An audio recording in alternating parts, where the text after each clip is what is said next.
প্রিয় পঞ্চম শ্রেণীর ছাত্রছাত্রী, আজকে তোমাদের দেখো আমি পরিবেশ ও বিজ্ঞানের প্রশ্নপত্র দেখাচ্ছি। দেখো তোমাদের এখান থেকে তুমি প্রশ্নপত্রগুলো তোমরা অনেক প্রশ্ন কমন পেয়ে যাবে। তো কি কি দিয়েছে দেখো। তো প্রথম প্রশ্ন এখানে তোমাদের বলেছে বর্ম হলো শরীরের ড্যাশ। এখানে বর্ম হচ্ছে শরীরের কি হবে, না চামড়া হবে। তারপর হচ্ছে নখের রং হলো কি, নখের রংটা কি হয়, এখানে উত্তর হবে গোলাপি হয়। গন্ডারের খড়গ আসলে কি হবে, জমাট বাঁধা চুল। গঙ্গা নদী বরফ গোলা জলের পুষ্ট না বৃষ্টির জলে পুষ্ট, এখানে উত্তর হবে গঙ্গা নদী বরফ গোলা জলে পুষ্ট নদী। আচ্ছা, জগদীশ চন্দ্র বসু একজন ছিলেন বিজ্ঞানী এবং সাহিত্যিকের মধ্যে কোনটা হবে, উত্তর হবে বিজ্ঞানী ছিলেন, কারণ আচার্য জগদীশ চন্দ্র বসু তিনি বসু বিজ্ঞান মন্দির প্রতিষ্ঠা করেছিলেন। তিনি বিজ্ঞানের একদম অনন্য শিষ্য ছিলেন। তারপরে ত্বকে রোদ লাগলে কোন ভিটামিন তৈরি হয়, এখানে তোমরা জানো সবাই, ভিটামিন ডি তৈরি হয়।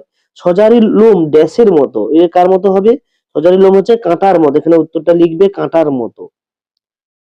আমি এখানে লিখতে পারছি না, তোমরা লিখবে, উত্তরটা হবে সজারুর লোমটা হচ্ছে কার মতো, না কাঁটার মতো।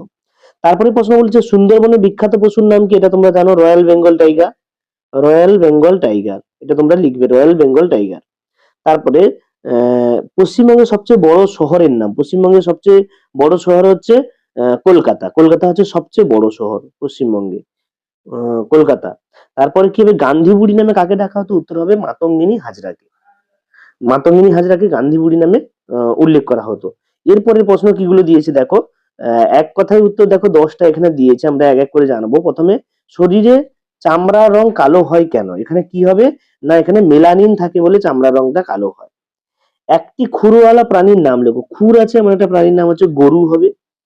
অস্থিসন্ধিতে হাড়গুড়ি দড়ির মতো যে জিনিস দিয়ে লাগান থাকে তাকে কি বলা হয়, উত্তর হবে অস্থিসন্ধিতে লাগান থাকে তাকে লিগামেন্ট বলা হয়, এখানে উত্তরটা হবে গয়ের দাগেরটা হবে কি, না লিগামেন্ট, এটা তোমরা লিখবে লিগামেন্ট বলা হয়।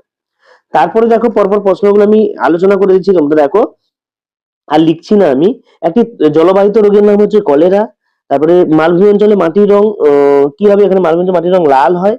বিশ্বকবি নামে কে পরিচিত, এখানে রবীন্দ্রনাথ ঠাকুর বিশ্বকবি নামে পরিচিত। একজন অল্প বয়সী বিপ্লবীর নাম, অল্প বয়সী বিপ্লবীর নাম হচ্ছে কে, না ক্ষুদিরাম বসু। পশ্চিমবঙ্গের কোথাকার চা বিখ্যাত, দার্জিলিং এ। ম্যানগ্রোভ অরণ্য কোথায় থাকে, সুন্দরবনে। দুটি ক্যালসিয়াম যুক্ত খাবারের নাম, দুধ ও ডিম। এই হচ্ছে প্রশ্নপত্র। তোমাদের এই প্রশ্নপত্রের সম্পূর্ণ উত্তরগুলো পেতে মূল ভিডিওতে চলে যাও এবং ক্লাস 5 এর সমস্ত প্রশ্নপত্রগুলো পেতে চ্যানেলটিকে সাবস্ক্রাইব করো এবং লাইক করো, শেয়ার করো। দেখা হচ্ছে পরের ভিডিওতে, পরের প্রশ্নপত্র নিয়ে আলোচনা করবো।